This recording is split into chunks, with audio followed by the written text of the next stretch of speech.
Assalamualaikum warahmatullahi wabarakatuh. Hari ini kita bicara dengan terkait isu PKI ya. Sebenarnya PKI itu menurut saya pribadi tidak berbahaya karena dia itu parpol kan. PKI itu parpol. Nah, di tahun 48 PKI dituduh membantai kaum muslimin. Ya mungkin saja itu orang-orang PKI yang bantai, tapi kita lihat dulu latar belakangnya, apakah benar dia ada orang militer atau bukan. Kalau benar orang militer berarti PKI berbahaya karena disusupi militer. Jadi militer itulah yang paling berbahaya dibandingkan PKI itu sendiri. Nah, tahun 65 PKI lagi-lagi dituduh membunuh 7 jenderal. Kita berpikir waras saja ya. Kalau PKI mengkudeta Soekarno, kenapa yang jadi presiden itu bukannya dari PKI, melainkan dari militer, yaitu Soeharto? Kenapa? Kan pertanyaannya seperti itu. Lalu kalau Soekarno dituduh mengkudeta dirinya sendiri, itu kan aneh. Masa Bung Karno mengkudeta dirinya sendiri? Kalau dia nggak mau menjabat lagi ya gampang, tinggal mundur kan. Tapi kan aneh gitu, berarti kan ada something wrong gitu.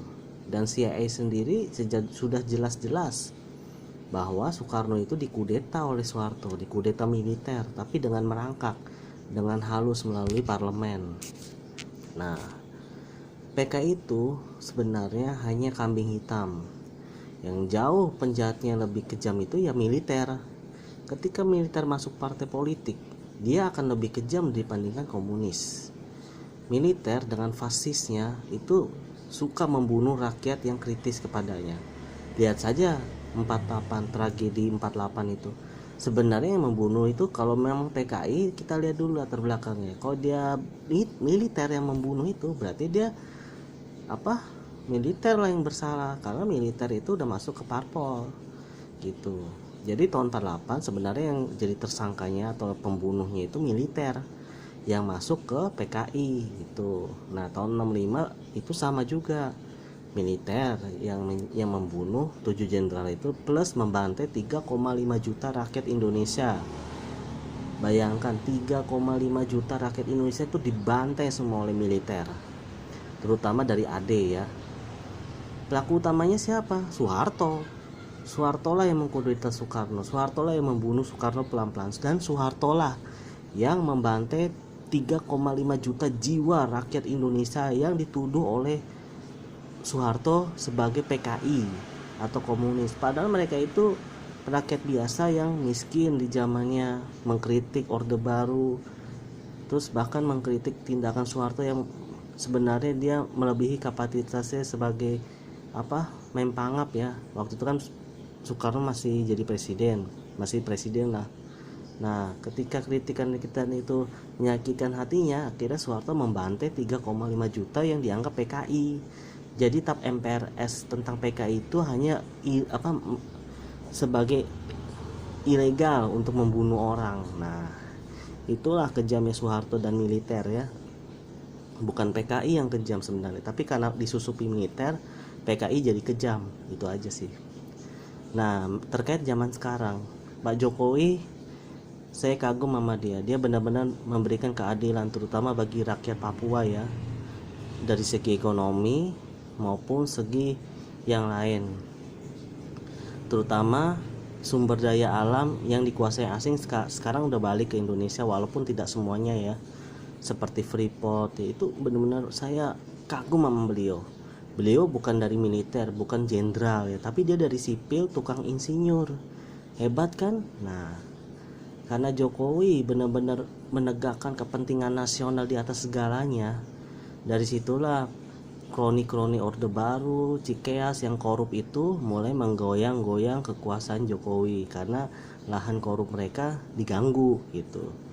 Contoh kasus yang dekat-dekat ini ya, Jiwasraya, lalu kasus Asabri, itu yang dekat-dekat sekarang dituntasin nama Jokowi. Beda dengan Senturi ngambang gitu aja, sama kayak Hambalang ngambang.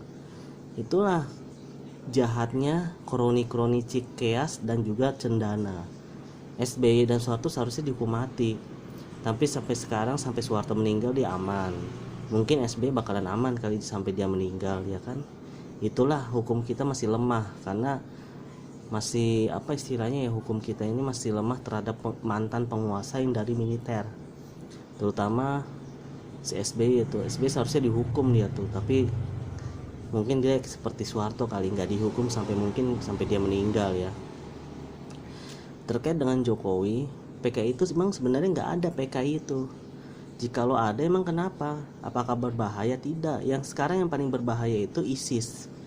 ISIS itu punya jaringan. Jaringan itu ada pemahamannya, pemahaman Wahabi ya kan, seperti FPI, seperti HTI. Itu HTI udah dibubarkan, tinggal FPI nih yang belum dibubarkan. Seharusnya presiden berani membubarkan FPI.